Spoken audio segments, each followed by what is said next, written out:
कल्याण अहिल्यानगर महामार्गावरील वैशाखरे टोकावडे येथे बस आणि स्कॉर्पिओ कारचा भीषण अपघात झाला असून अपघातामध्ये 4 जणांचा जागीच मृत्यू झाल्याची माहिती आहे, तर 4 प्रवासी गंभीर जखमी आहेत.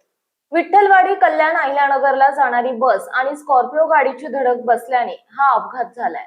विठ्ठलवाडी आगारातून कल्याण अहिल्यानगरसाठी सकाळी 8:30 वाजता ही एसटी निघाली होती.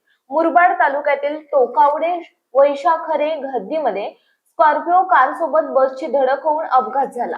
अपघातानंतर स्थानिकांनी तात्काळ घटनास्थळी धाव घेत मदत आणि बचाव कार्य सुरू केले होते. मुरबाड माळशेज घाट महामार्गावरील वैशाखरे वळणावर आज सकाळी भीषण अपघात घडला. एसटी बस आणि स्कॉर्पिओ कारची समोरासमोर जोरदार धडक होऊन 4 जणांचा मृत्यू झाला. या अपघातात 4 जण गंभीर जखमी झाले असून जखमींमध्ये 2 मुलांचा समावेश आहे. त्यांच्यावर जवळच्या सरकारी रुग्णालयात उपचार सुरू आहेत.